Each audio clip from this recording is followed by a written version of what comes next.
But I just got a message. Oh, okay. Well, that witness is definitely used and it's just Right. just a matter of, like, No. Hi, I did speak to Judge O'Brien's court and it is available Friday. Okay.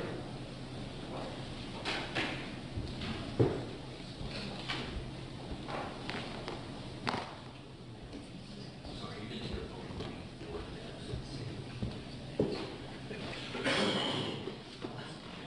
Put this up here. Somebody actually notices it's there. You know? Just in case. This thing, I would be doing this on this sucker, but it's kind of in the way of me seeing what's going on there.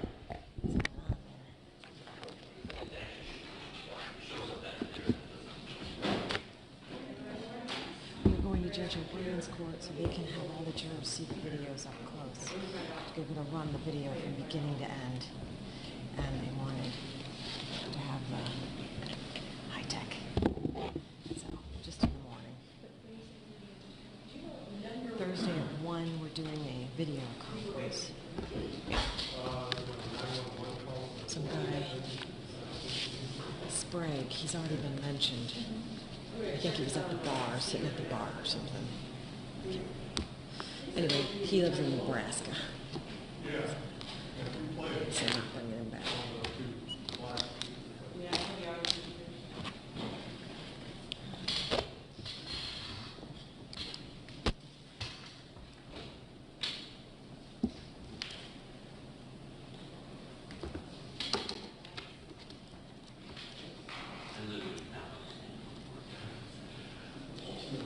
that presentation that we did, I looked at it.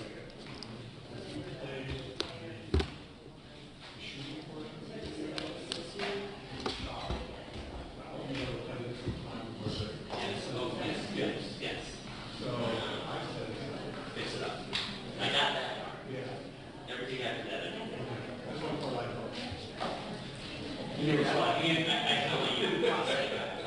640 pixels and 720 pixels. That's good. I read this quietly, without a word I handed to John. Thank you, please, God. I hope he knows. Well, oh yeah. I was going to defer to our technology expert. John,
Thank you.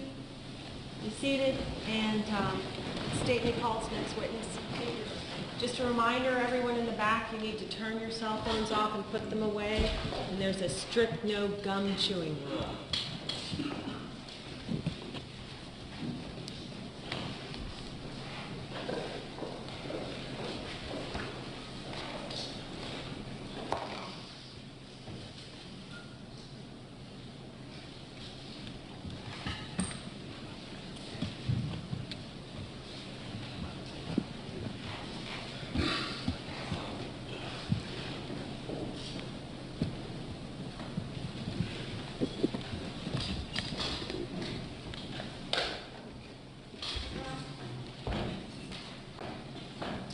Do you swear the testimony you give will be the truth, the whole truth, and nothing but the truth to help you God? I do. Consider yourself under oath.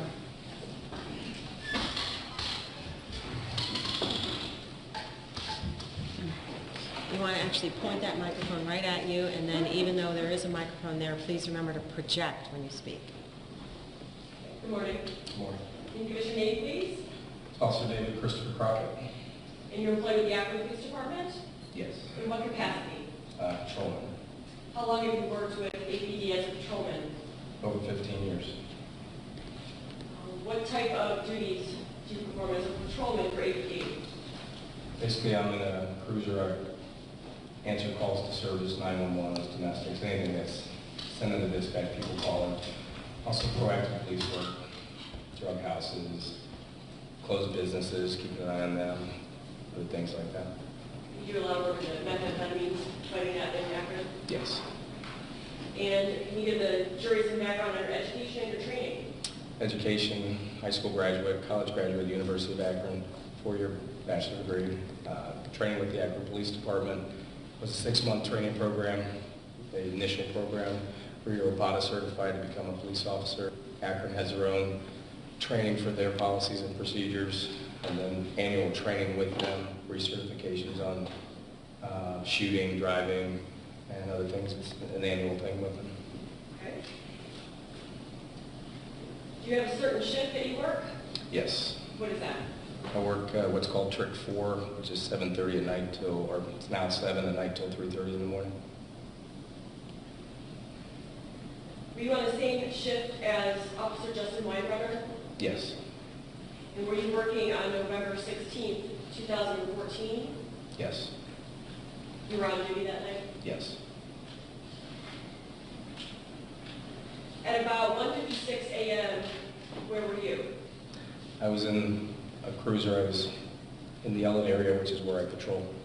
So the Ellen area? Yes. And can you give the jury some background on the nature of the call you received at approximately 1:56 a.m. on November 16th, 2014? Yeah. Nature of the call was there was a fight at a bar, Papa Don's on East Market Street, put out as a signal 33, which is a shooting and possibly officer-involved shooting, an officer down. Then the call turned into, once that was out, what we call a signal 21, which means that's an officer's life is in danger. There's a threat to his life that needs backup immediately. What happens when you're on duty and you hear a signal 21? Basically, the signal 21 is, that's, again, an officer needs help. It's a life or death situation when that's put out. You know that that officer or officers are in trouble. Either they have somebody that's attacking them, or any kind of situation that's putting their life in danger. What happens is they hold the traffic, radio traffic, keep it silent. Go to the call. You get there as fast as you can, obviously, to assess the situation, determine if they're, if we have someone down, or what we can do to alleviate that, or protect anyone that's there on the scene.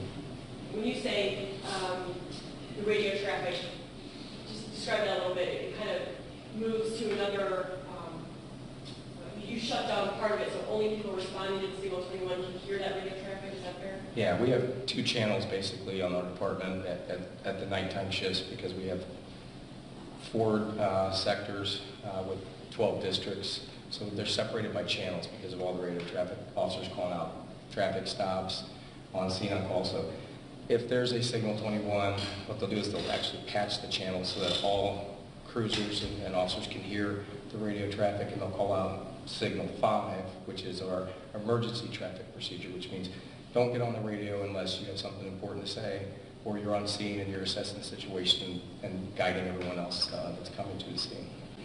And did that happen on this night? Yes. So you said you're patrolling the Ellett area when the signal 21 goes out. Correct. What do you do? I immediately respond because I was actually dispatched, so I respond to lights and sirens. I ended up arriving about a minute after the call was dispatched to me. So are you the first responder, basically the first officer on scene? Yes. Is EMS there yet? No. Can you describe to the jury what you do when you get there? You pull into the lot, and then we have on your State's Exhibit 5, I believe it is, that we've been using, that shows Excuse me. the interior of Papa Don's pub as well as some portions of the parking lot. Correct. Go ahead.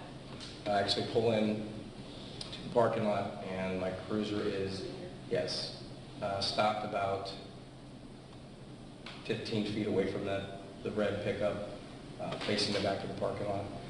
I immediately get out, excuse me, I immediately get out, and I can see people hovering a person on the ground right behind.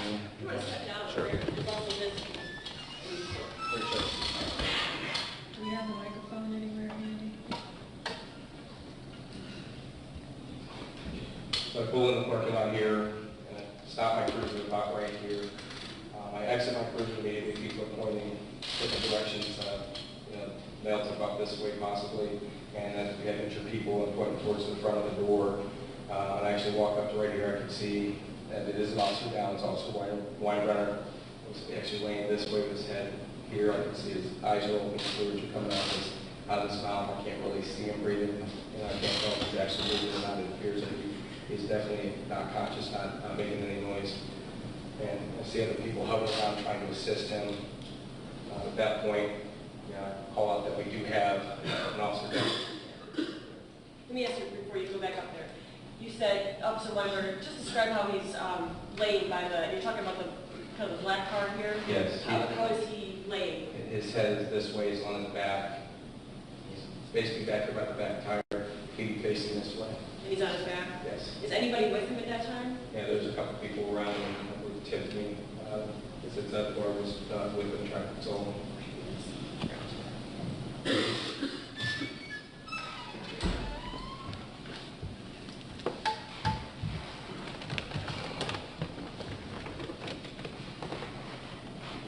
Okay, so even when you get there, are you calling out on, you said it was channel 3 you were calling out on? No, it's actually channel 2, but the channels aren't patched at that point, so it goes to both channels.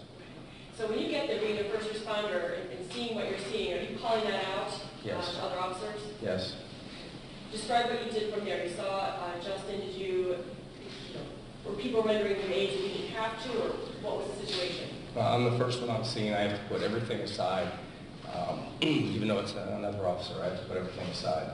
I have to assess the situation, make sure no one else is injured, make sure the suspect's not still on scene, preserve any evidence that I can see, and also retain witnesses that are actually on scene.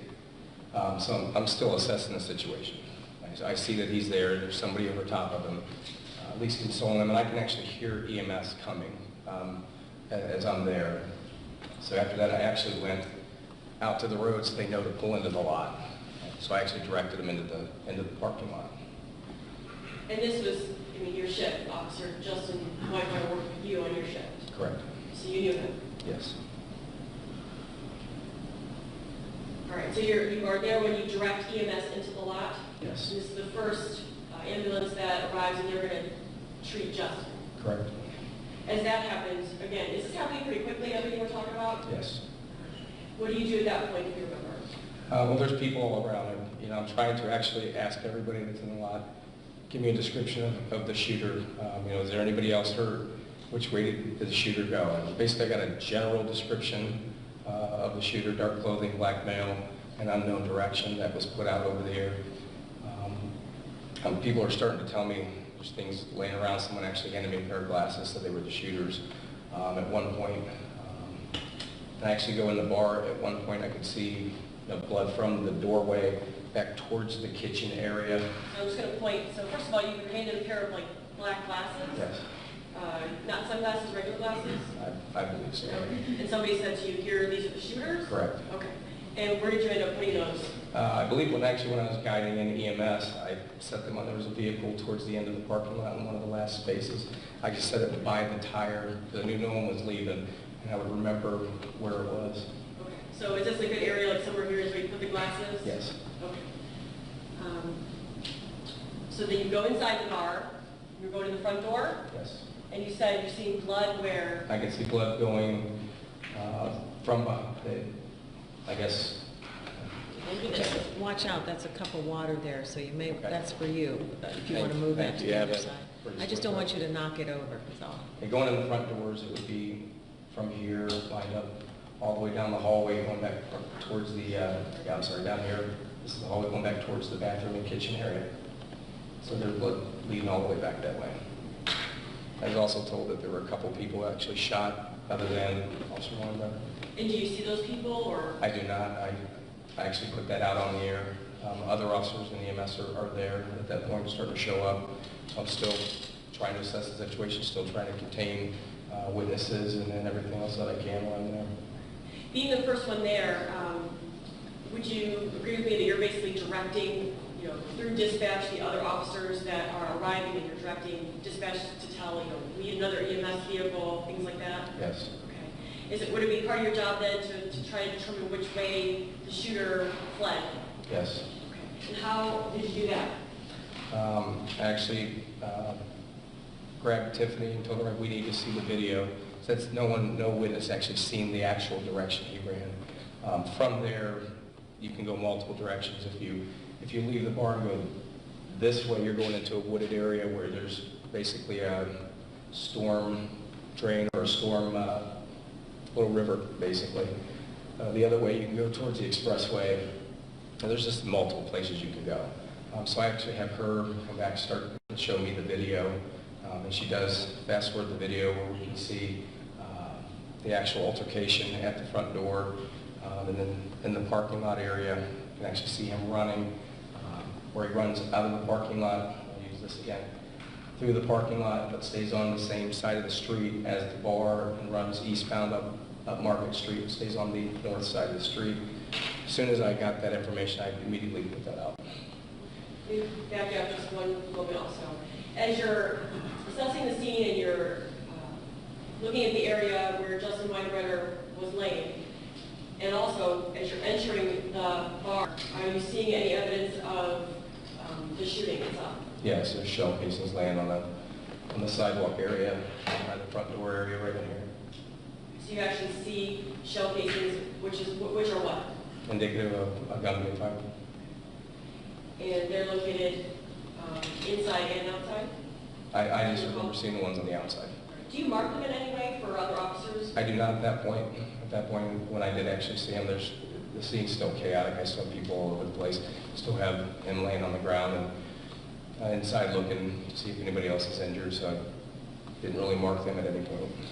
I marked them in my head. And when you arrive on a scene like that, what is your training as to collecting any evidence or moving any evidence or anything like that? Basically, training is you leave everything as is if you can. You don't move anything, you don't collect anything. Basically, you're preserving a crime scene. You have a crime scene unit that will actually come out, collect, and photograph. So you backing up a little bit and going over what you said a little bit before about the surveillance video. How did you know there was surveillance video? I've actually been to the bar before on duty. I knew they had cameras. You can actually see the cameras are obvious on the outside of the bar and the inside of the bar. And you have to approach Tiffany in order to obtain the camera video? Yes. Okay. And where is she when you approach her? Well, she was initially outside, and I had her come inside with her. Okay.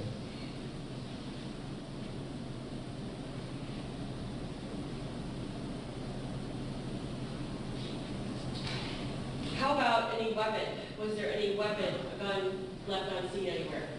Yes, while all other officers showing up, a male does come up to me and says, "Hey, I found the shooter's gun," and I put it, I saw it in the parking lot, and I put it over in the trash can so no one else could get it or no one else could use it. Okay, so when you're outside still, someone approaches you and says, I found the gun somewhere and I moved it? Yes. Do you know what that person said, or where that person said you moved the gun from? Yeah, so he moved it from over by the vehicles, So in between somewhere the here? vehicles, yes. Okay. And then he placed it and pointed to the little dumpster, which is outside of the bar, right next to the entrance door to the kitchen area. Did you then go and see if that was true, that the gun was there? I did. I went and visually shined my light in. I could see it, and I actually directed an officer to stand by and preserve it so no one could touch it, and then it would remain there. Okay. So again, part of your training, your experience, you're not going to touch the gun. You're just going to leave it where it is and have an officer stand guard to make sure it stays where it is at that point. Correct. Okay, until a crime scene unit can come and photograph it, collect it, things like that. Correct.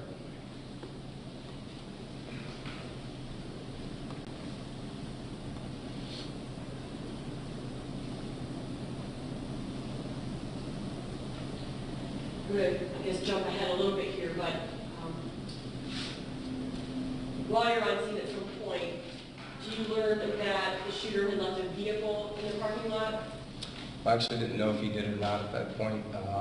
Towards the end of my actions here, once we got detectives and enough officers to preserve witnesses and evidence, I actually started talking to patrons, getting their vehicle description. This is prior to us learning who the actual shooter was, to try to start running license plates to see if they matched up to the people in there and then eliminate certain vehicles. And, that's what I decided. I didn't know that at that point there was actually a vehicle there.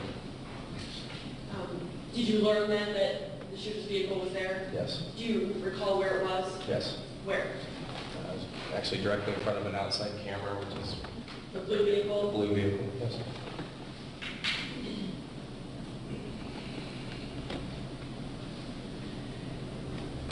When I was talking earlier about Signal 21 and you talking to dispatch and being the first one on scene, you're relaying information, directing other officers, that's a fair statement? Yes. Have you had a chance to listen to that dispatch audio that includes you doing just that night? Yes. At this point, Your Honor, there's Exhibit 16, marked a disc, Exhibit 16, which is the Akron Police Department dispatch audio from November 16, 2014, which you played this morning. Okay.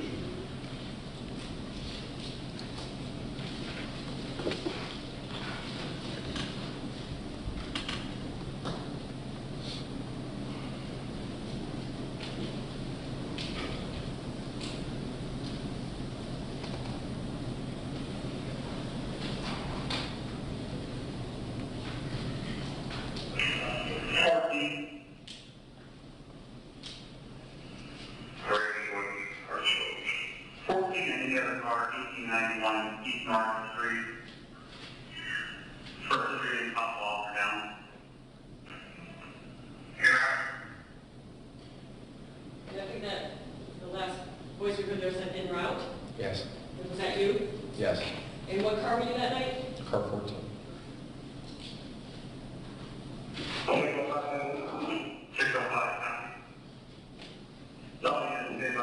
Signal 21 in District 4, 1891 East Market Street. Shots fired.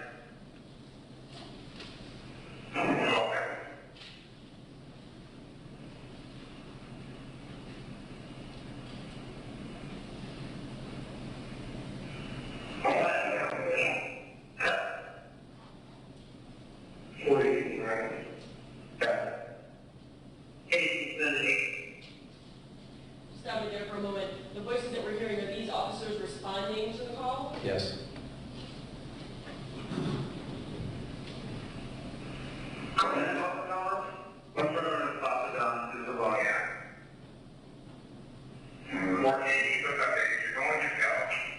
that your voice?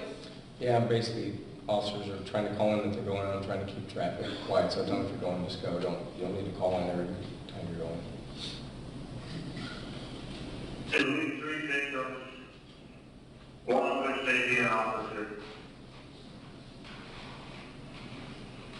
Suspect supposedly got unknown plate, black key code. Small hatchback, newer, possible plate of George, ashtray. Partial plate.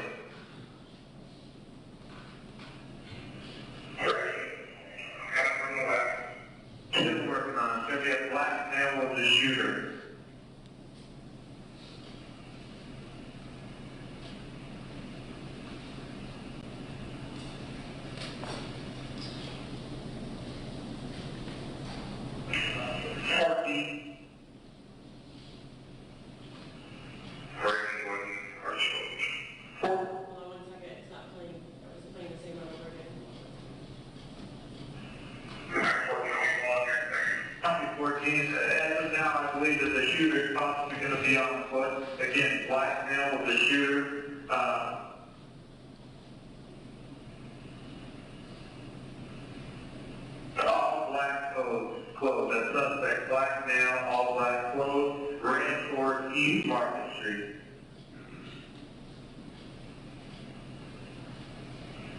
Forty, 605, are we doing here?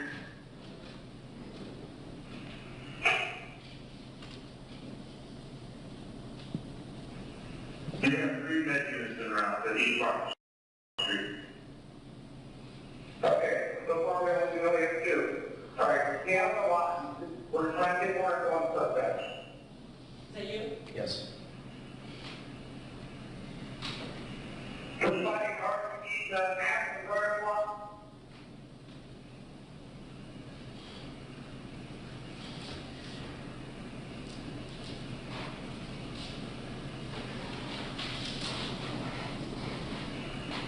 One that market cross that national market. We're going to full video. We know the black hair, all black clothes, another direction. And that's you saying what? You have to pull video? Yes. Trying to determine which way the shooter ran. And get a better description, yes. We got Kenan here. Everyone stay out here. You want to block?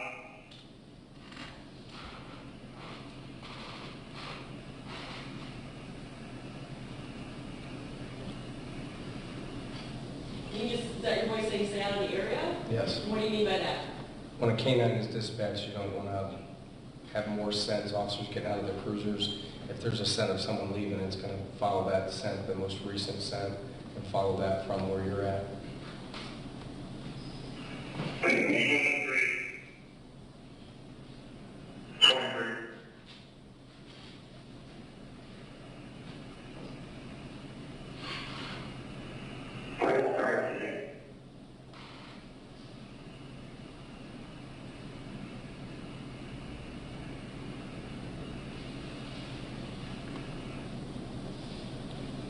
Just so a jury is understanding, you hear a lot of either dispatch or you yourself or other officers calling out certain numbers, like 23 or 14, and what is that referencing?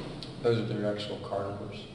So dispatch knows which cars are responding, where they're going? Correct. Correct, I'm sorry.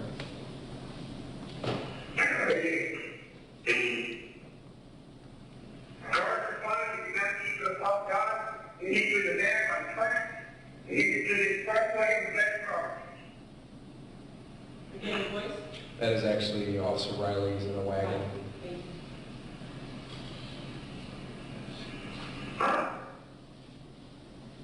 you. Okay, not on it on.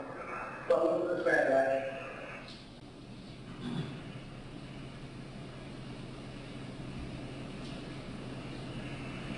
Detail 2 Indian, coming by the PLS.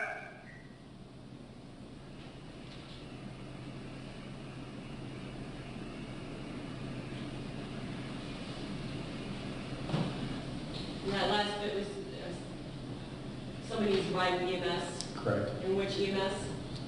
First med unit that came in with Officer Winebrenner. So officers were going to ride with that EMS unit and Officer Winebrenner to the hospital? Yes. I think this will be good here.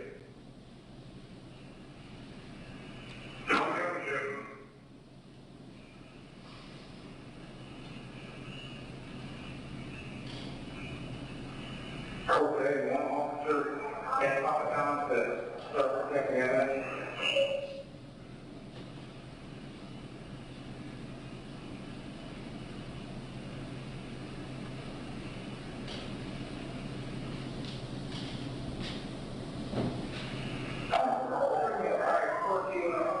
We do, I need to get it to officer to Papa Tom. Once we go crack this, I can get out.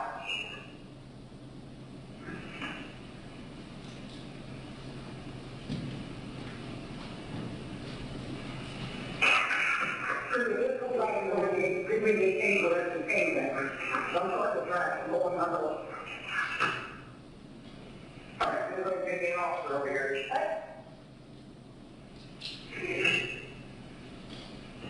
The officer goes to go to 1890 614 President. 27 on scene.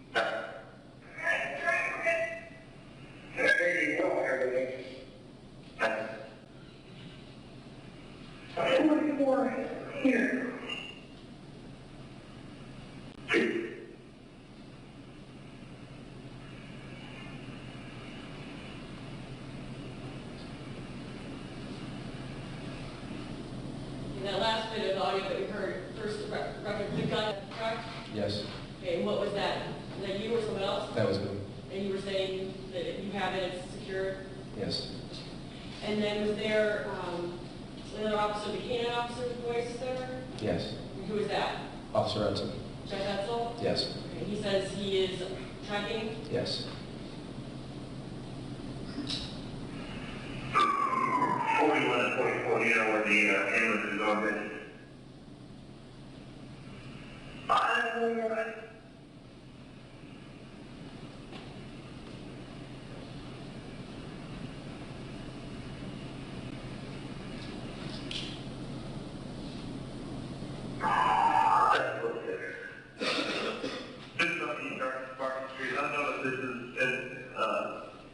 Involved, but there was a vehicle leaving a high-risk speed, small black car, partial plate of George X-ray. And that direction of travel was eastbound on Market, unknown if it was related. And you know on that vehicle now? You're 3119. Market Britain, I got shot.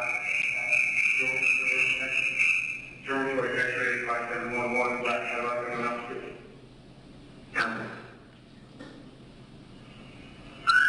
We're going to have claims on that. We need an ambulance to protect the market going forward downtown.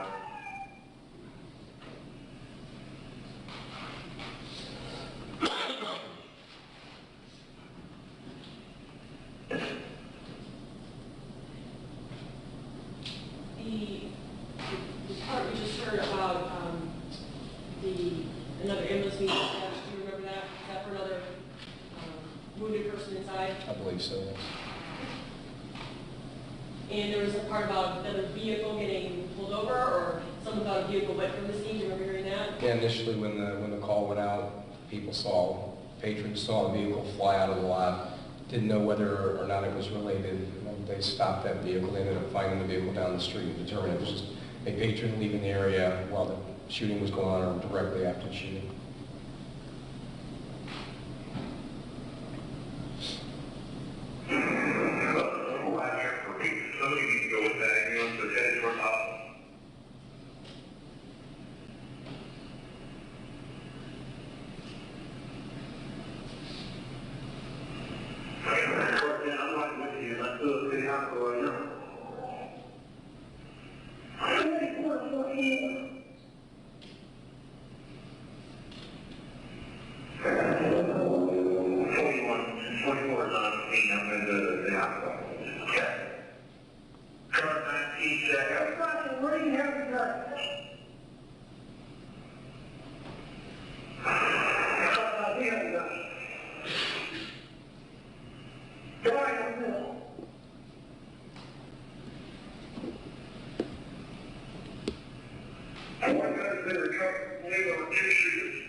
Well, last part about a track, what are officers talking about there? Sounded like I couldn't hear the whole thing, but Let me ask you a better question. When they say there's no track, what does that mean to you? no, they're not picking up a scent at that point. A scent of someone leaving the scene? Correct. So they're looking for the scent of someone or the shooter so they can have the canine follow it? Correct. We're going to definitely need another guy here that 33 victims. Copy.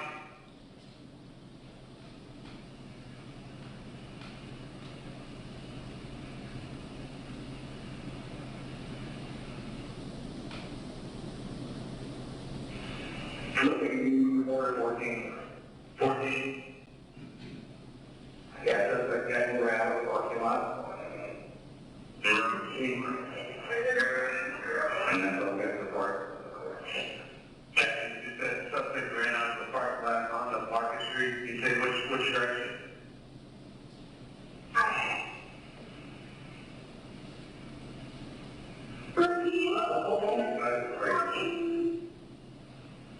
Unfortunately, I understand you're cutting it out.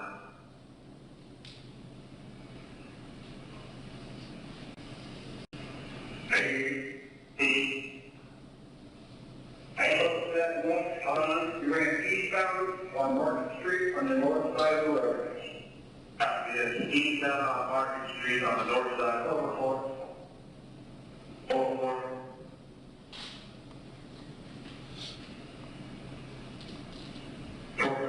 Yeah, we need the issue. Okay.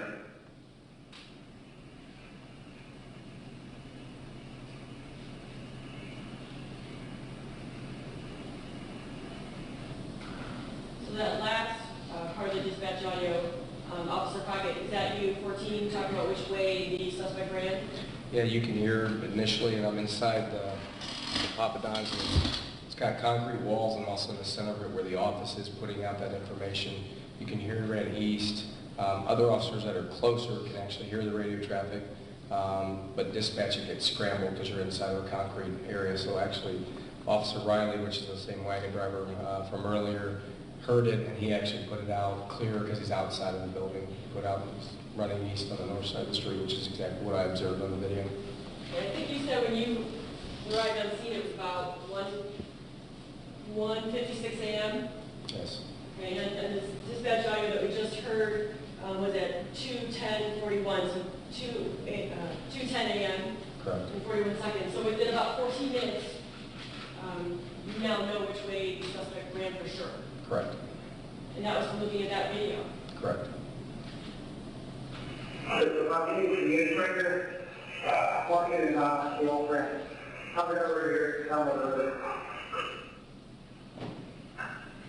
Is it 605 Market Street, down by the river?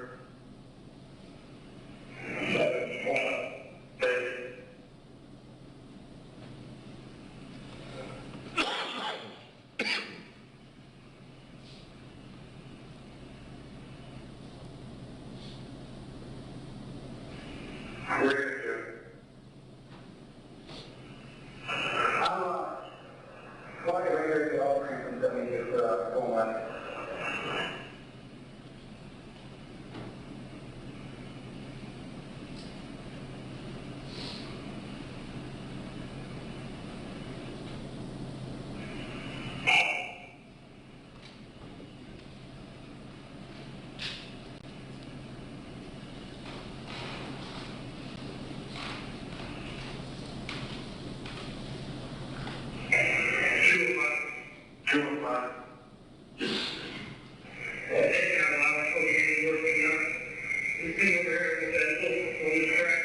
control tap 1. What's that? Well, that's another separate channel. We use separate channels such as that when there's a major crime scene and you have several officers involved, and they need to eventually clear the channels for regular dispatch, so they'll move it to another separate channel that everyone will stay off of except for people that are actually on that call. And while we hear, you know, some voices, some officers calling things out, when you do that, you know, is it a recording that you just press and you just keep talking into, or how does that work that you're calling things out to dispatch different officers? Yeah, usually it's like the radio I have here, press it and you hold it and you'll speak into the radio and that goes to dispatch. So when you take your finger off of the button there, you're not going to hear what you're saying at that point. Correct. It's only when you depress the button and talk into it. Correct. So we're not getting a recording of everything happening on the scene. We're just hearing what officers are calling in. Correct. 4814, you go to control tech 1, give me the description you got up to the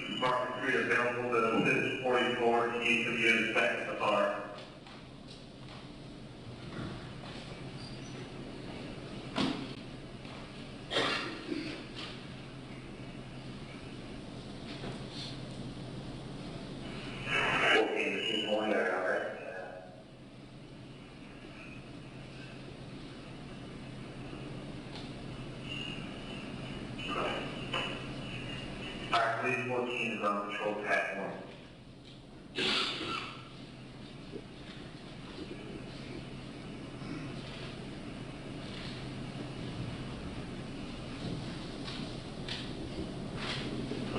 For 14, they have an apprehension.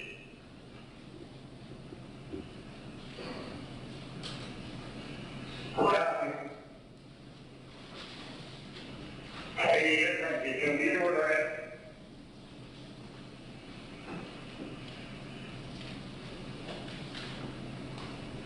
They are going to be on the way from 76 West and Market.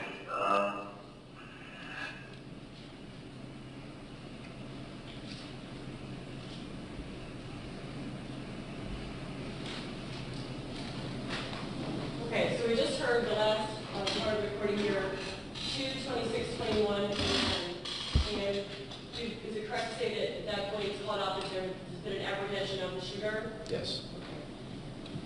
So 2:26, you arrived at about, the call went out about 1:56, so within about, just about 30 minutes from the time the call goes out as a signal 21, an apprehension's been made. Correct. And in relation to Papa Don's Pub, from what you hear, what you know from your investigation as well, where did the apprehension take place? It was east of the bar on the north side of Market Street. There's an off-ramp from I-76 coming from the west to Market Street. There's a grassy area up there on the off-ramp portion is where it was at, probably about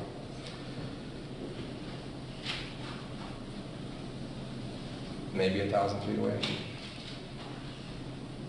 And that, the dispatch audio we just played, that's Exhibit 16, is that a fair and accurate recording of the dispatch audio that was played on November 16, 2014? Yes. Now, you mentioned that the gun had been located, that someone told you where it was in the dumpster, and you posted an officer there. Did you took a look at that gun? I saw that it was a black semi-automatic handgun. Did you notice you didn't lift it up or handle it, right? I didn't touch anything. Once I could see that it appeared to be a real and an actual semi-automatic gun, I didn't do anything else with it. Did you learn from your investigation whether or not it had a magazine in it? I did learn that it did not. So the gun itself was there, but the magazine, which holds all the bullets, was not inside the gun? Correct. And did you take part in trying to look for the magazine? I did. And where did you look? Everywhere. Bar parking lot, the direction of the path in which the suspect ran. Around the outside of the building, there's a couple other businesses past Papa Don's to the expressway off-ramp. There's actually a wooded area. There's actually a stream that runs behind everything. As much as I could, I went that entire path all the way up to the grassy area where he was apprehended. And so the magazine was not found? No. Did you determine by looking at the weapon, you're familiar with firearms, carrying one yourself? Yes. Could you determine by looking at it what type of gun it was? I just knew it was a semi-automatic at that point. So the video that you attempted pulled from the bar in order to determine which way the suspect, the shooter, ran, that's a video camera from the parking lot of Papa Don's? Yes. And I have marked that then as a video camera 13, and I marked that as State's Exhibit 17, and I want to play a portion for the officer on screen. Yeah, that's fine.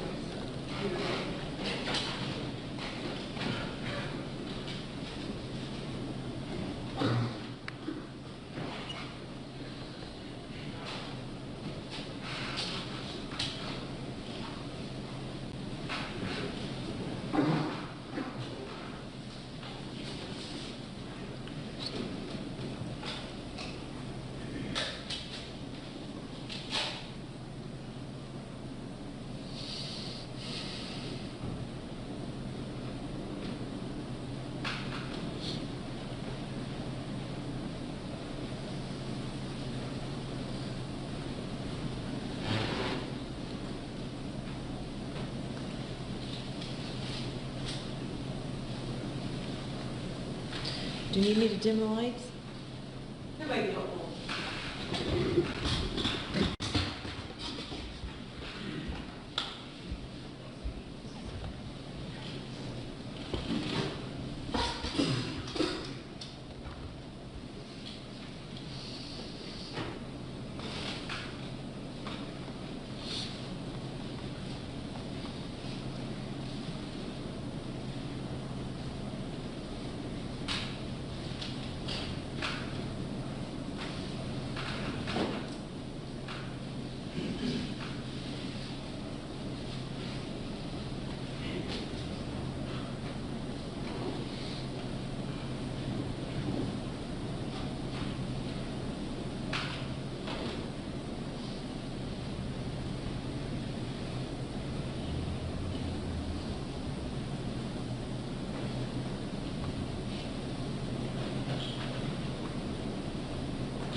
I'm going to start, this is Exhibit 17, I'm going to start it at 1:53:23.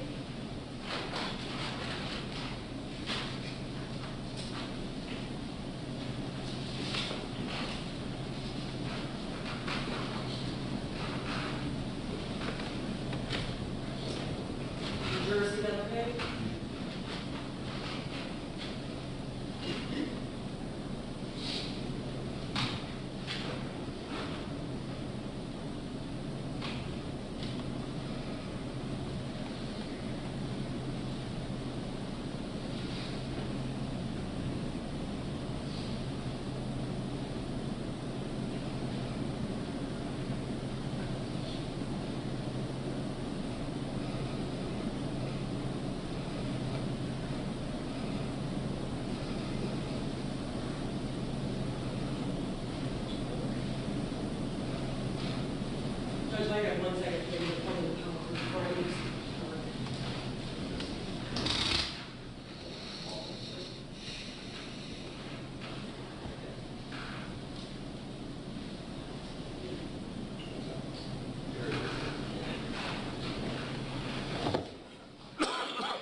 at 1:53:57.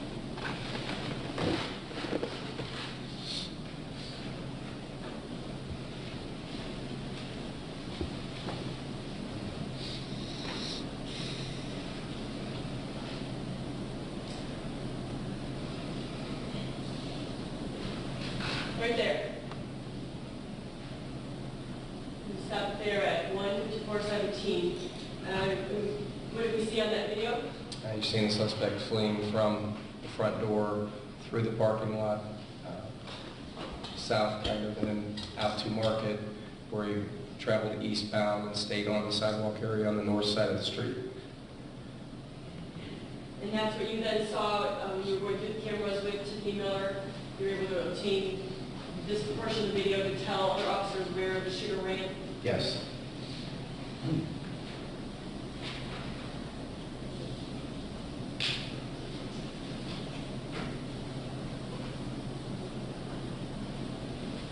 We're moving to around 1:56:20.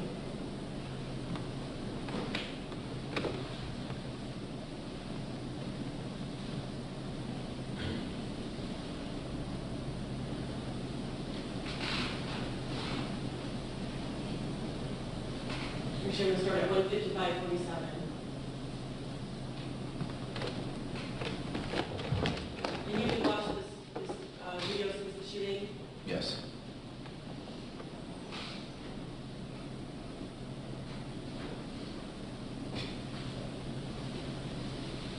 And there's no sound associated with this camera, is that fair?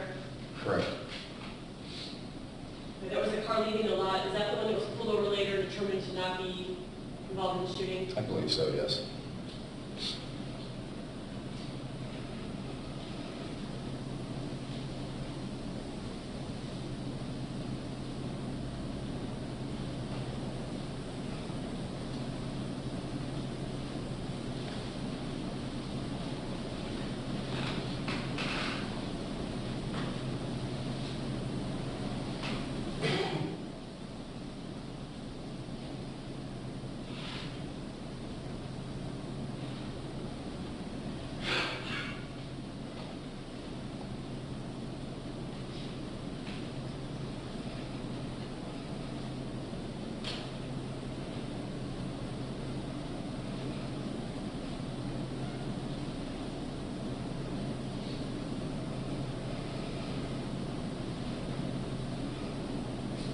So here we see a person or one or more people on a phone, on a cell phone? Yes.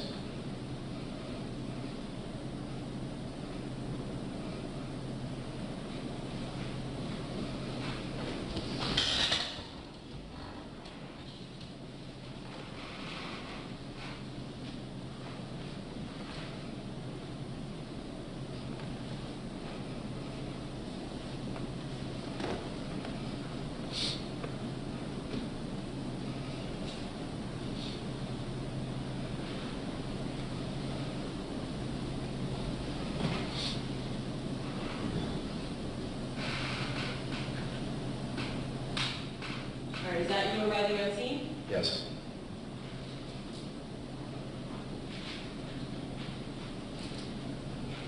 And we see you walking down towards the street? Yes.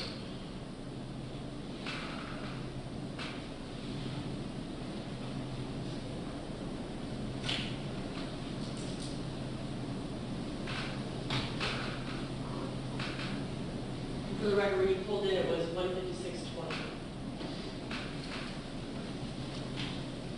Is that back? 1:57:50, sorry.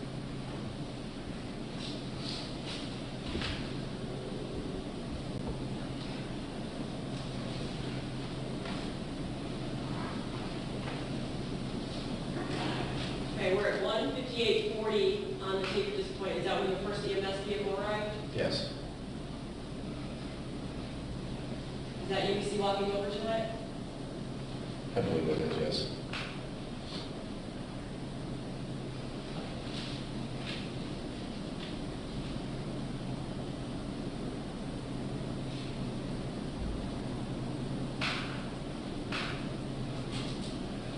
And this is the first EMS vehicle arriving on scene, so they are attending to Justin Winebrenner. Correct.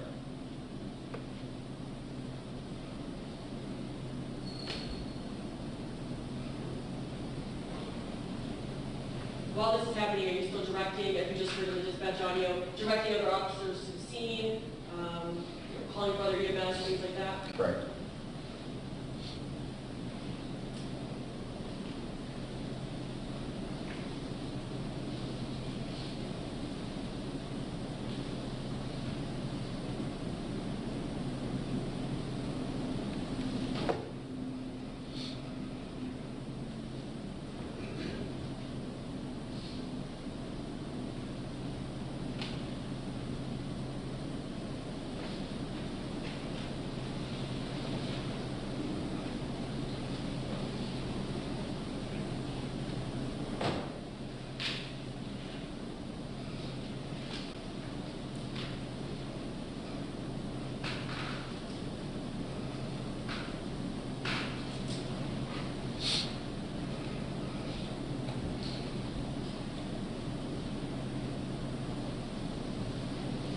Now, you had called for recently another med unit, and are other EMTs arriving? Yeah, it's an actual fire truck. When there's a shooting, possible multiple victims, I believe they send out an actual fire engine as well.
On 20156, is that you in the kind of the porch area?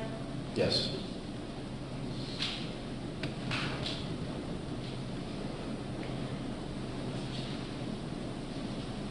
Do you recall what you were doing at that point? Well, that's when I was actually shining the light looking for the gun inside the trash can. Okay, so right off screen, before that woman is standing in that dumpster, where the gun was found? Correct.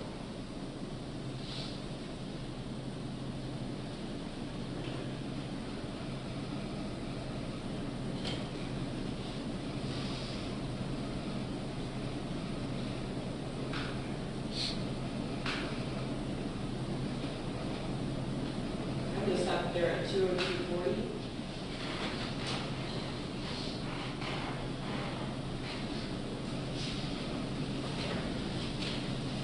And then Exhibit 17, thank you, Your Honor. Exhibit 17 that we just saw, the video from camera 13, a portion of it from Papadon, part that we just saw in report, does that fairly and accurately represent what you saw on the video when you reviewed it with Timothy Miller that night, as well as reviewing it since then and determining where you are and what you're doing? Yes.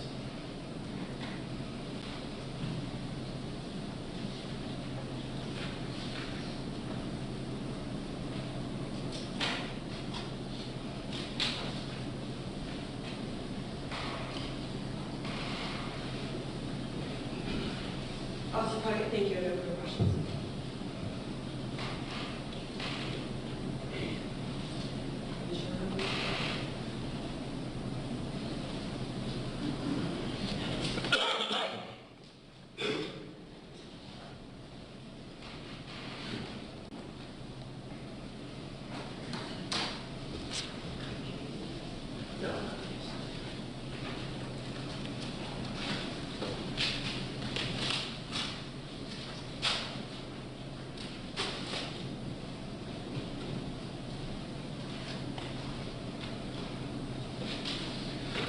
Good morning. We rode up on the elevator together this morning, right? Correct. And we've probably known each other for 15 plus years, correct? Correct. Okay. This will be very, very brief. As a uniformed uniformed officer, you were the first person on scene, but as far as the investigation into the shooting, as far as interviewing witnesses, looking at, other than the videotape that you just showed, doing things like that, you took no part in that, correct? Correct. That gets transferred to the detective bureau, right? Correct. Okay. You mentioned that Justin Winebrenner worked the same shift as you. Obvious that this night he was not working, correct? Correct. Okay. Now, this area,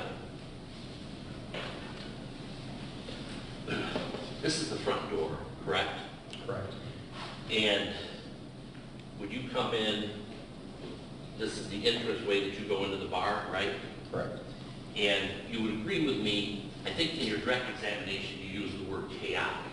This is a pretty chaotic scene, correct? Yes. Especially in this area around here, is that fair? Yes. There are police officers going in and out, correct? Later on, yes. Okay, EMS people going in and out? Correct. Okay, relatively quickly after we see the EMS, the first ambulance gets there in a minute or so, correct? Yes. And again, if Mr. Winebrenner is in this area here, there's going to be EMS people working frantically in that area, correct? Yes. Okay, and we saw in the video that there was a car, an SUV that almost pulled out as you're pulling in. So again, there are patrons in this area that are going in and out and have to be taken back into the bar, correct? Yes. So it's a high traffic area.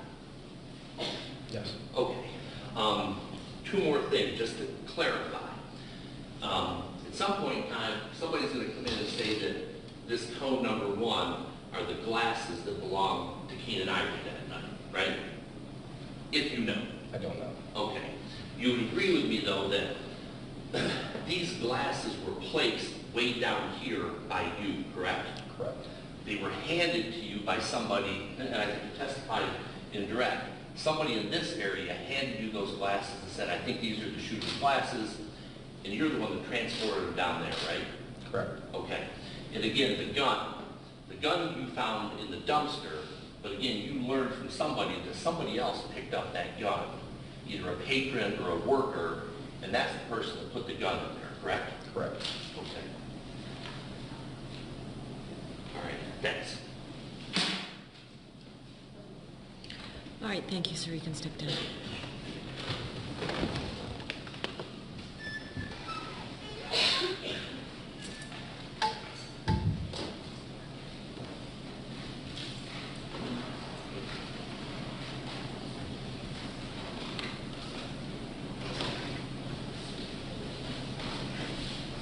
We're going to call Officer Jeff Edsel.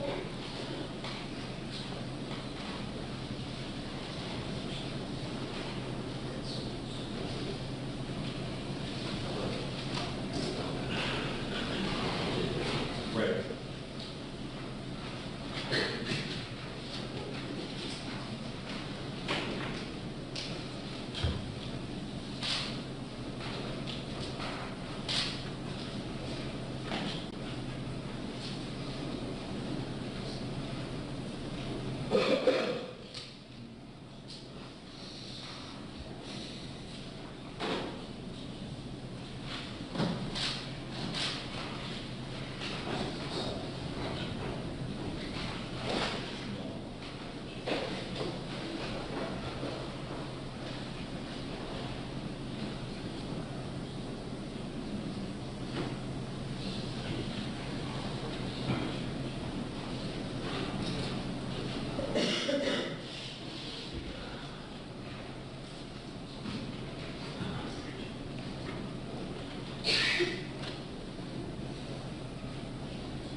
Do you swear the testimony given will be the truth, the whole truth, and nothing but the truth, so help you God? I do. All right, consider yourself under oath.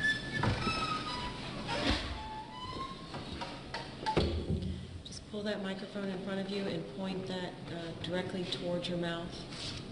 And then remember to keep your voice up even as you're speaking. Yes, ma'am.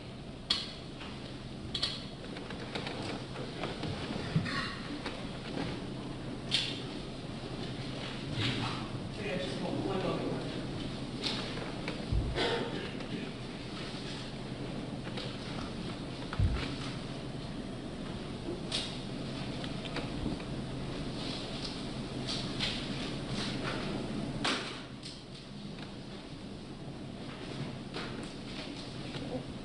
morning. Good morning. Can you give us your name, so and last name, please? Jeff Edsall, E-D-S-A-L-L. And you're employed as a police officer with the Akron Police Department? That is correct. And how long have you been a police officer with Akron PD? 16 and a half years. Sorry? 16 and a half years. And what division of the Akron Police Department are you located in? I am in the patrol, currently assigned as a canine handler. And since we're going to be talking about your canine's name is Bronson, That is correct. and just recently Bronson passed away, He did. and that was actually Friday last week. Yes, ma'am. Can you tell us how long you and Bronson were partners? We have been partners since June of 2010.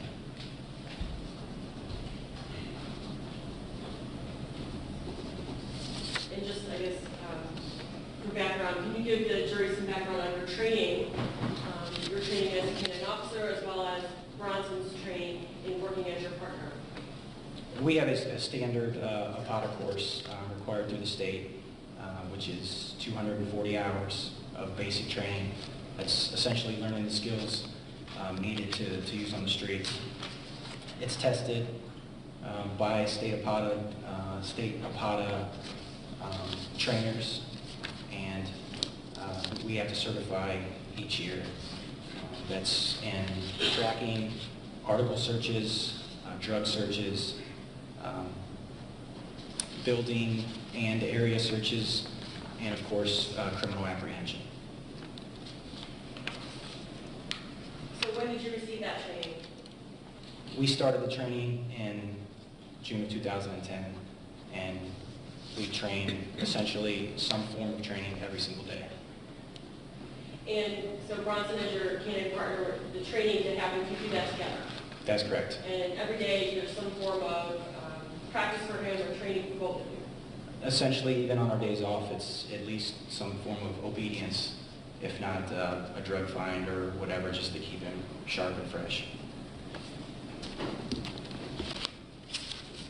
So when you were out on patrol, Bronson is always with you? That is correct. What shift do you normally work? 7 p.m. to 3:30 a.m.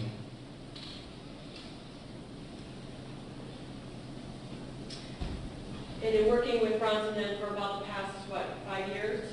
Yes, ma'am. Have you, kind of describe the different calls that you would respond to, both of you, and where you would utilize your canine officer? Primarily, we're used obviously on calls of drug nature, so traffic stops where drugs are suspected to be in the car, and or in buildings for search warrants, or to locate people by their odor, in which officers couldn't visually find them, be it a large building for building searches, or tracks from a crime scene to an unknown area. So in tracking with Bronson, it's all about the odor, right? A human odor? That's correct. And we'll get into that a little bit in a moment. I'm just going to put up what I have here, State's Exhibit 18.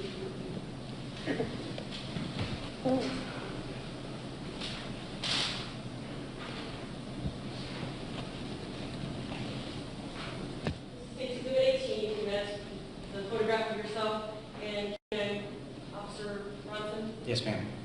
In front of your cruiser, your APD cruiser. That's correct.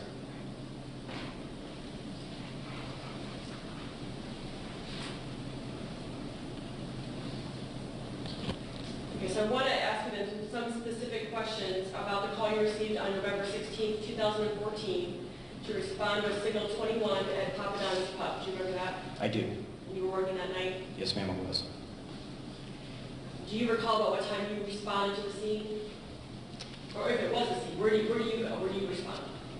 I am on Lakeshore Boulevard near 76 on-ramp at 157 when I began responding to the scene. I arrived at the scene around 0200 hours. What do you do when you get there? I park my cruiser outside of the parking lot, just east of the parking lot into Papa Don's on the north side of the street. So we have a map there, State Exhibit 5, which the south end there shows East Market Street. So where are you parking your cruiser approximately? It would be on the top right-hand corner of the screen. Just, again, just east of the parking lot entrance. Go ahead, what do you do from there? I get out of my cruiser and run over to where Justin is laying down, and Officer Crockett's there with Tiffany, and EMS is beginning to come up to Justin. Is Bronson still in your cruiser at that time? Yes, he is. So you actually still see that EMS is not started treating Justin yet, or is just about to? They're approaching him. And what, I guess, what's your first step? What is your plan here in terms of what the next steps you're going to take to either try to apprehend the suspect or take part in the investigation? My initial thing is to get EMS in there without any type of resistance, whatever. So I began kind of getting people back, back away from him so that EMS can get in there to treat him. Once a large enough members of our EMS were there, my mind kind of switched over into to my apprehension mode now, and that part of, I guess, my job. And what do you try to learn in terms of what information are you trying to get so you can begin that search for the shooter? I think I said on the radio several times, does anybody have a direction of travel? Just give me something to start with so I could begin trying to obtain odor with Bronson. And at first, are you getting any information about which way the shooter ran? No, it was very hectic, and nobody's able to provide me with any direction of travel at all. So what do you do then? I get Bronson out, and I start towards north through the back end of the parking lot towards the of 1891 East Market, towards the train tracks, and attempt to find odor with Bronson. We call it casting. I'm walking with him. So casting? Casting, giving him an opportunity to smell and try attempt to locate fresh human odor. I pick one way, which ends up being westbound, parallel to the train tracks behind the bar, walking him, again, giving him a chance to obtain odor. And how do you do that? I give him the command to do just that, to track. He's very eager. He's trying to find the odor. He's casting. I can tell by his body language that he can't or doesn't have any fresh human odor. So you're in the tracks behind the bar. There's also a restaurant. I think it's a Mexican restaurant, Azteca, back there to the side of the Papa Don's. It's to the west, a couple businesses down. That's where I essentially give up on my track attempt, or my attempt to obtain odor, and I cut through the parking lot there, back out on East Market Street, where I return Bronson back to the cruiser. What do you do at that point? Again, I'm still trying to get a direction of travel. I think I walk back towards the main door again, and I'm asking anybody who's standing outside, patrons of the bar, staff, or anybody, did anybody see which way he ran? And again, nothing. But I know my dog can't find odor in the car, so I get him back out and just pick a different way than I went the first time. Okay. So where do you go this time? This time I go right beside my cruiser, which is on the north side of East Market, just east of the parking lot, which on the sidewalk, and I begin casting or attempting to find odor with him while going eastbound on Market on the sidewalk. At this point, you haven't received any information from Officer Crockett or any other officers about the video, which way the you shoot or ran, correct? That's correct. And I'm just going to show you your first two exhibits I marked, the State's Exhibit 19 and 20.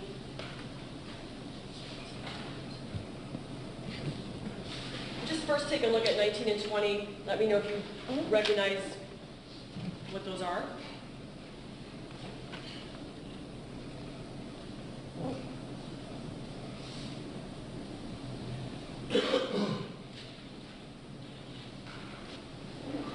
Yes. Okay. So, and I'll put them up on the overhead in a moment, but first, Exhibit 19, what is that a picture of? It's a picture of an aerial photograph of Papadowns to the west and the highway to the east of East Market Street and the apprehension site where we found Mr. Ivery. And this is then States 20, and similarly, what is that? Almost the same photo, a little bit more zoomed in. Again, showing the same thing. Okay.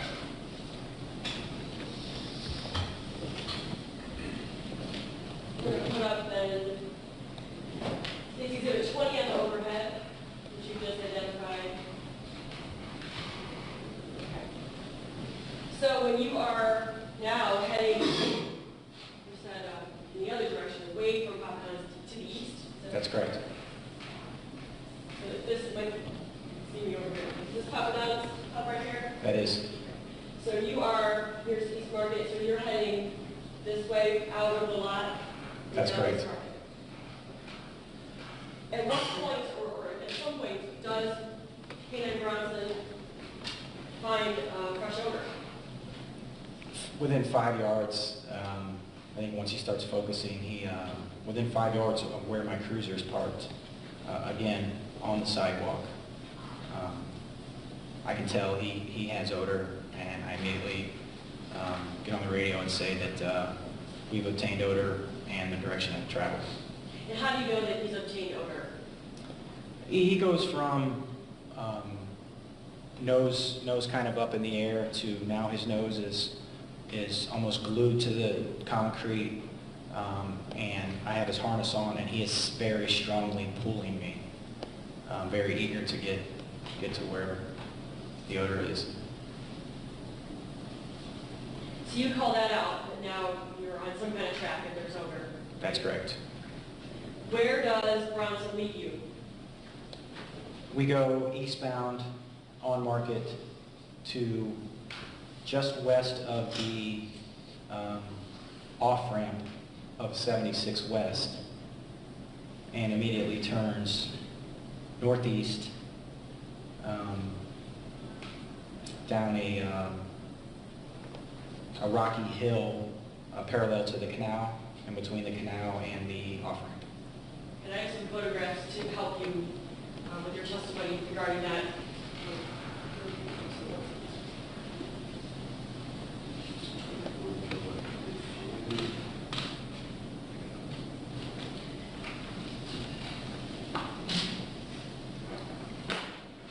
These are States Exhibits 21, 22, 23, 24, 25, and 26. You can just take a look at them first and let me know if you recognize those, and we can proceed.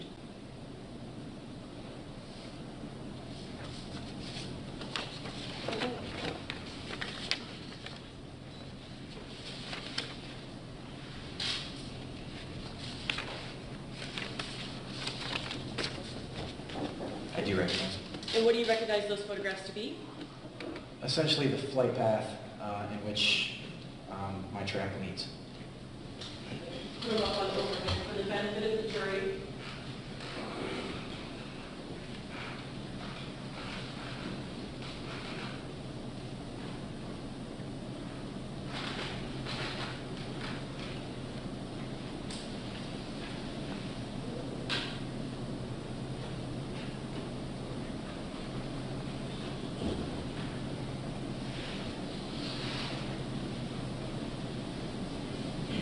Okay, so this is States Exhibit 21. And I guess from, I should probably put up States Exhibit 20 again quickly. coming from Papa John's, over here. Oops, hold on.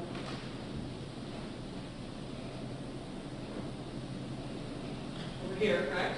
Correct. And here's kind of your path so far here. Yes, ma'am. All right, so when we get to about this area where I'm pointing right now, on States Exhibit 20, is that what then we're seeing basically depicted here in States 21? Yes, it is. Okay. And you said that Bronson kind of led you down sort of a rocky path. Where Yes. where would that be? Just further east of that location right there. Towards the off-ramp. Now, these exhibits are pictures taken during the daytime, not the nighttime, correct? Yes. Which was, when you were out there, it was dark. Yes, ma'am, it was.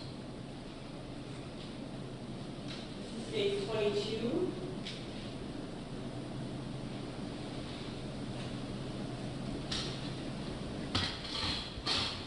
What do we see there?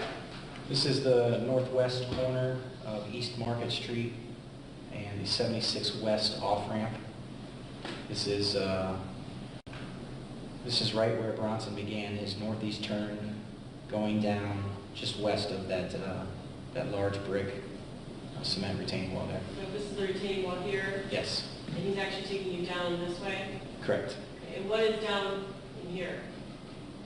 That is a small canal, a few feet deep, 3 to 4 feet deep. What was so do you guys actually turn and start going down in here?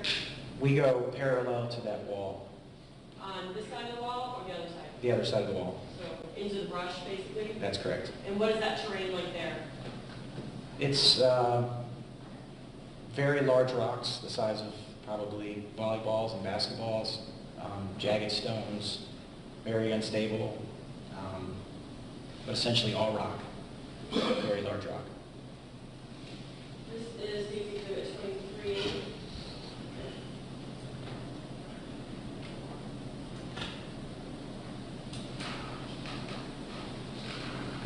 What do we see here then? Another kind of angle of that retaining wall in the area that Bronson's leading you? That's correct.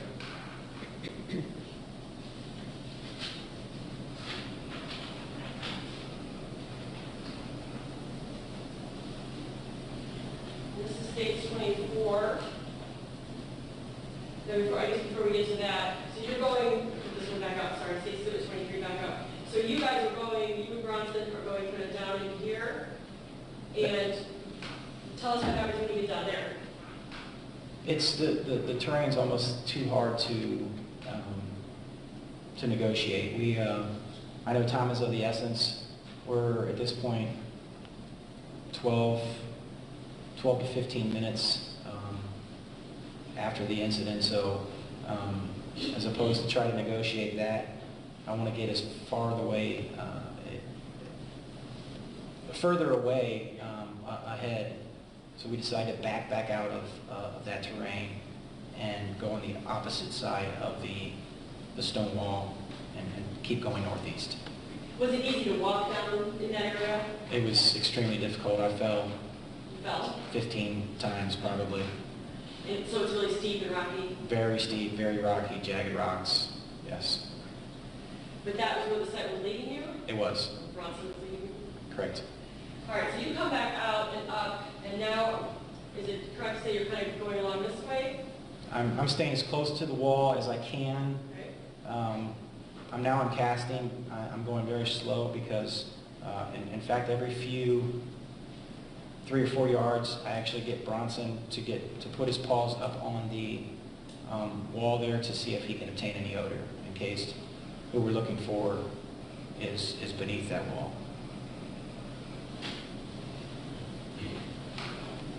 So this side is States Exhibit 24. And what do we see here?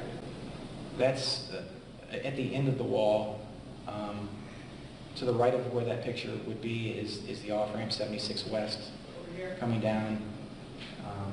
And directly to the left and behind us, I guess there would be the canal and the large rocky area where we were tracking. All right, so the rocky area is kind of down in here, Correct. and this would be the ramp here. Correct. And again, Bronson is still casting or trying to find odor? That's correct. I put him on the other side of that guardrail right there and begin casting again north into the field, looking again for any type of human odor. Do you have other officers now who are who are backing you up? I do. I've basically put out on the radio every step of the way where we went, where we need officers to get further ahead of us. Obviously, to stay in their vehicles is to not contaminate the odor. But plenty of officers are aware exactly. Everybody's aware of exactly where we're at and where we're heading and the direction we're heading. So you're heading sort of up this way. Is that fair? And more of a northern turn now. Okay. And any odor yet? Almost immediately we start getting odor again. Probably right by the sign there is where he starts picking it up. That's correct. Okay. So how do you know that Bronson has delivered odor now? His whole body language changes. His head now starts to go up. It's going back and forth. His tail goes up. And again, it's something we've developed in our years together. You can tell that the change of behavior has indicated me that he has some type of odor. All right, so what happens at that point? I tell everybody, I have a whole lot of younger officers with me. I let them know that I believe we're very close based on his change of behavior, and to start checking the brush line there on the left side of that photo with their flashlights and, of course, their guns. And you said with their guns? What do you mean? One of the younger officers actually didn't have his gun drawn at the time, and I just said, make sure when you're checking that you have your flashlight and your gun, checking that brush line there. But why is it important to have the flashlight and the gun drawn? The nature of the call. I mean, several people were shot, and at this point I believe the person that we're looking for to still be armed. You have no indication that the person you're looking for is not armed, basically? Of course not, no. All right, what happens after that? I'm going essentially northbound through that field, almost right in the middle, and everything is still suggesting that we're very close. Bronson's almost stopping and looking left to the right. His whole body is going from left to the right. His head's up, his tail's up, and guys are searching the brush line. And we have a unit on the highway actually shining his spotlight. So a cruiser up on the highway here, shining a light into the field? That is correct. How much light is in that field? It's very dark. There is a street light further, I believe, north, but it's almost pitch black. I'm going to put up then Safety Exhibit 25. So, another, I guess, closer view of now that field you're talking about. Is that correct? That's correct. And then this is Safety Exhibit 26. Can you tell from Safety Exhibit 26 what area is being photographed here of that field? That appears to be the apprehension site, Mr. Ivery. I'm looking from the east on the off-ramp, looking west. So the off-ramp would be like right here, basically, right? That's correct. And you're looking that way?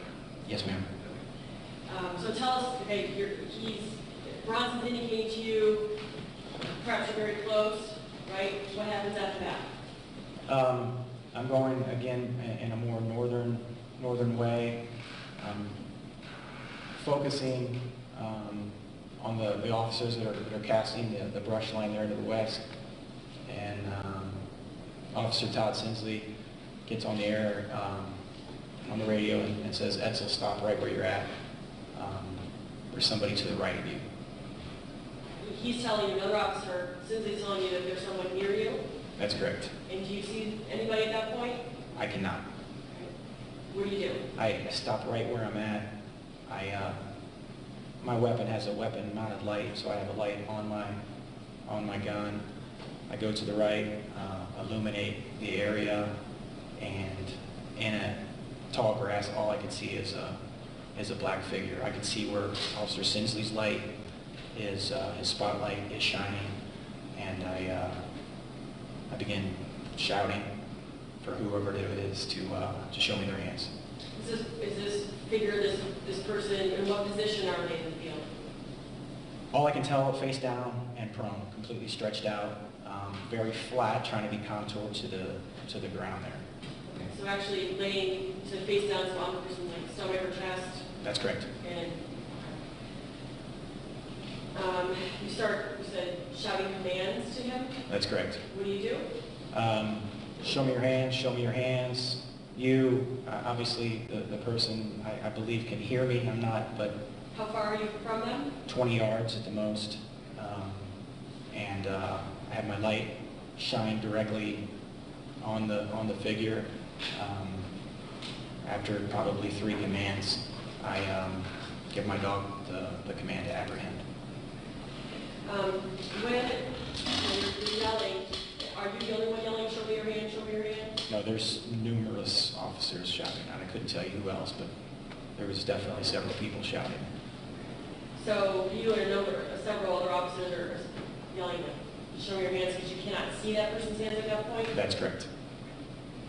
And understanding that the shooting just happened and that person might be armed, it's very important to you to know, to see that person's hands. That's all I'm concerned about. Does the person comply and put their hands out or back and show you their hands? He does not. What is the sort of the protocol, I guess, with your canine and apprehensions in a situation like this, where the person you believe is armed and they're not giving up their hands or showing you their hands? What's the protocol? Basically, I've given them ample opportunity to surrender and comply with my commands, which was simply to show me your hands are unarmed. There's not a weapon in your hands. The person's obviously not complying with my orders. It's the safest way to approach this person is with a dog as opposed to officers getting close. And at that time, as you're saying, and other officers are saying, show me your hands, is the person who's not complying with showing you their hands, are they saying anything to you, responding in any way? Not moving, not saying anything. Just still kind of ducking down or laying down in the grass? That's correct. Okay, so at that point you give Kenan Bronson the command to apprehend? That's correct. And how does that work? You give the command and he knows where to go and what to do? At this point now that I'm focused, he can sense where I'm looking. He can also see the illuminated figure. I'm assured that he has essentially what I call target acquisition. He knows where I want him to deploy and apprehend. So once I'm confident that he knows exactly what I want him to apprehend, I give the command to do so. Okay. And in a situation like this, and in your training with Bronson, how is he trained to apprehend? What part of the body is he trained to grab or bite? Bite. It's obviously it's a bite. Non-lethal areas, large appendages, preferably arms or legs, buttocks, but almost always arms or legs. And does he do that in this case? He does. And where does he, what part of the body of that person lying there does he bite? The closest part to him, which is the lower right back of the leg, which would be the calf area. At that point, other officers are coming in to assist you? Yes, ma'am, they are. What happens then? Again, my focus now is still on the hands. I'm looking for some type of compliance now. I know that whoever is being bit is going through an enormous amount of pain, and typically this would be a pain compliance technique where we would gain compliance immediately. So in your experience when Bronson has apprehended someone like that, bit someone, that person is going to show their hands or comply with you at that point? The easiest way to stop the pain would be to comply, and the dog will be removed immediately. What happens? That was not the case. We got no compliance. From what I could tell, the subject had his arms tucked up underneath his body, and was still not listening to what we were saying. I had my gun drawn, still focused on him, where my dog is, while Bronson is holding on to the lower right leg. Officers begin to come in. Once I know that they're in there and that they have hands on and are able to secure him, I'm focused on Bronson now. I hook up his leash to his live ring, and as I see that they're pulling his arms out, they're unarmed, and while they're handcuffing him, I give Bronson the command to release his hold. So is it fair to say it took other officers coming up on the defendant and also using force on him until he would show his hands? That's correct. And I said defendant, so I should be clear. Is the person that you apprehended that night, that Bronson apprehended, seated in the courtroom today? He is. Can you just put him on the record, please? So I will stipulate that Mr. Ivory is here in court. So noted. So again, those officers physically gain compliance from the defendant as well as Bronson's fight on him before he gives up his arms to be handcuffed? That's correct. At any point, does the defendant say anything while this is going on? I never hear anything. Not a moan, not a word, not anything.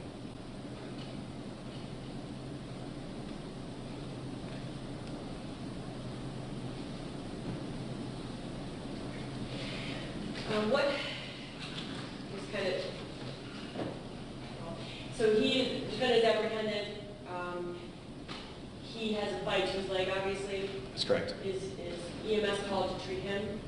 They are. I immediately call on the radio that we have an apprehension and that we need a med unit for a dog bite. And the process when Kenan Bronson would have been deployed and made an apprehension where someone is injured because of that apprehension, do you just have to document that as part of like a use of force report? That is correct, yes.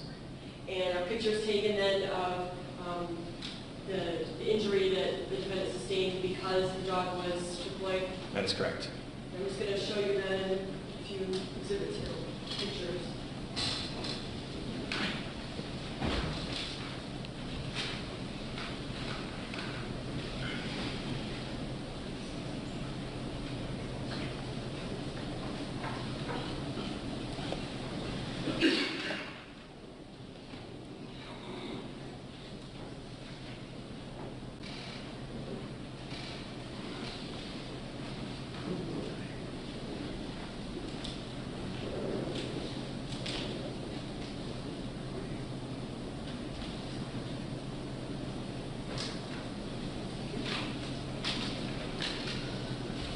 Okay, so these are State's Exhibits 27, 28, and 29.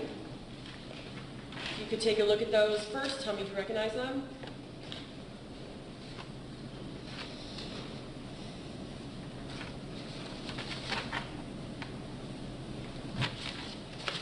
I do. And what do you recognize them to be? Mr. Ivory, those were taken, I believe, by Sergeant Long immediately after the apprehension. So these are photographs? They are. And do they fairly and accurately represent how the defendant looked after the apprehension took place that night? They do. Just put them on the overhead for the benefit of the jury. First one is Exhibit 27. This is a picture of the defendant's head and chest area face. That's correct.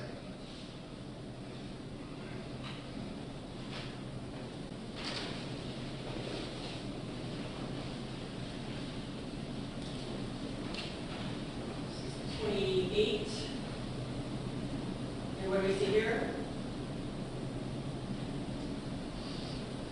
Those are the the lower legs of Mr. Ivory. Appears to be the front of them. Though. You can zoom in a little bit. Let me show you Exhibit 29. Does that show that better? That's the rear of the legs there. And this would be the left leg that Bronson used to apprehend? The right leg. Right leg, sorry.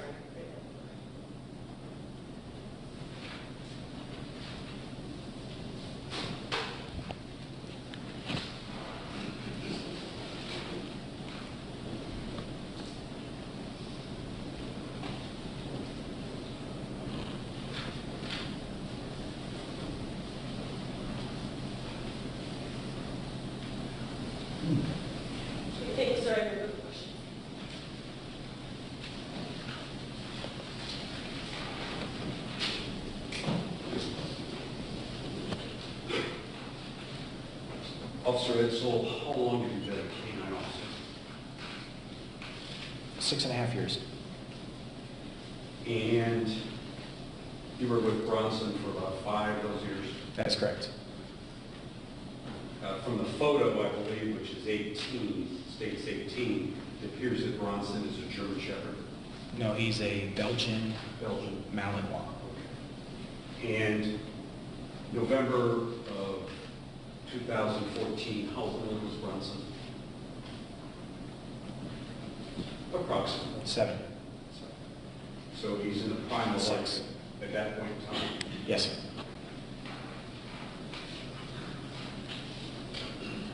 Do you know when you were looking for Mr. Ivery, was there radio traffic over the dispatch? Constant. Constant. You had the ability to hear the radio traffic? Yes, sir. Did you remember, or do you remember hearing any radio traffic specifically from Officer Crockett? Plenty. Okay. And did you hear some radio traffic from Officer Crockett that he had found a gun? I do. Now, would that have been before you apprehended Mr. Ivery?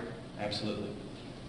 So, at the point you're coming up on Mr. Ivery, you've already heard a gun has been found, is that correct? That is correct. You don't necessarily know that that is the gun in question that might have been used against Officer Winebrenner, but you do hear that Officer Crockett found a gun near or around the restaurant? That is correct. I think photos 19, 20, 21 through 26 indicate that there's a lot of foliage on the tree and a bright sunny day. Those photos weren't taken the day after November 16th, were they? It doesn't appear so, no. And on November 16th, there wouldn't have been any foliage on the trees, or very little. Very little, correct.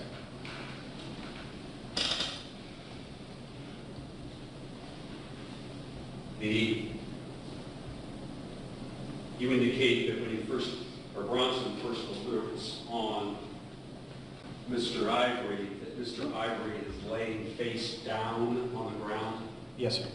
Is it typical police practice to have someone that they're chasing or apprehending lie face down?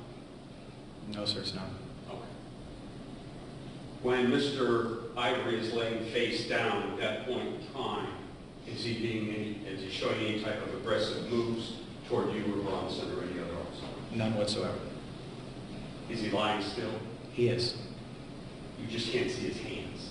Yes, sir, that's correct. Stated, sir? Yes, sir.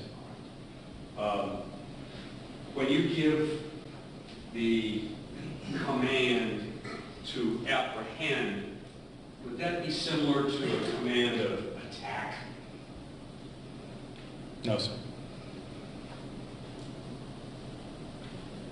However, when you give the command, the dog rushes in and bites someone. Is that correct?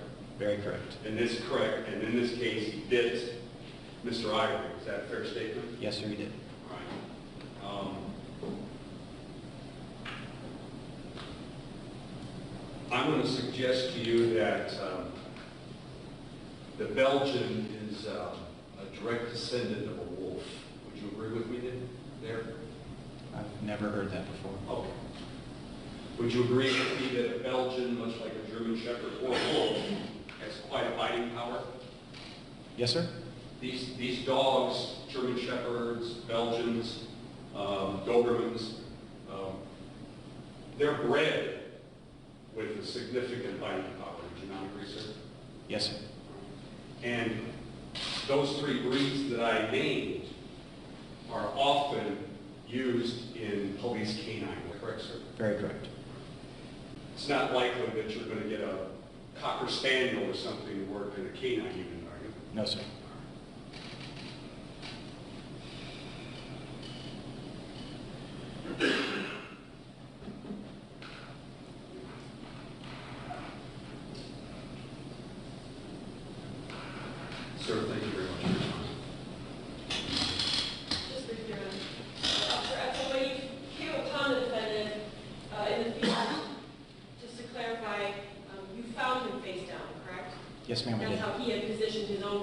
That is correct. And after Bronson apprehends him, okay, you know, he bites on his leg, he doesn't let go until you give the command. That is correct. Did the defendant move or react at all at that point to Bronson biting him? There was some reaction, I believe, with more of his left leg. I mean, it was almost instinctively to try to get him off, but he's not making any noise. He is kind of flailing his left leg towards Bronson, almost swiping at him, but that's it. But his hands, are they still up, tucked under him? I cannot see his hands. I guess, can you clarify what that means? He's either kind of on his side, away from me, or his hands are up underneath his body. And have you had the opportunity in your career with Bronson as your partner where he has been used in apprehension situations like that in the past? Numerous. And when you say numerous, how many, can you estimate how many times Bronson has apprehended suspects like that? 40. About 40 times? In about the 5-year period, is that correct? That's correct.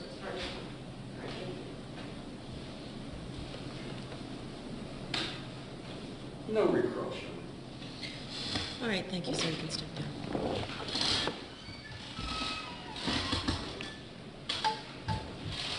All right, we're going to go ahead and take our morning break, ladies and gentlemen. We're going to be just running a little bit later than normal because we started a little later, so we probably won't break for lunch right at noon. It'll be a little later than that. So I'm just going to remind you, we'll give you, it's 11:25, so I'll give you until 11:45. I'll give you 20 minutes. Remind you not to discuss this case amongst yourselves or permit anyone to discuss it with you or in your presence. Don't investigate this case in any fashion, and don't make any final decisions until you've heard all the evidence. And if you have over, you just step back into your room and wait there until Shay lets you walk out. All rise.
Cynthia was in on the apprehension. Correct.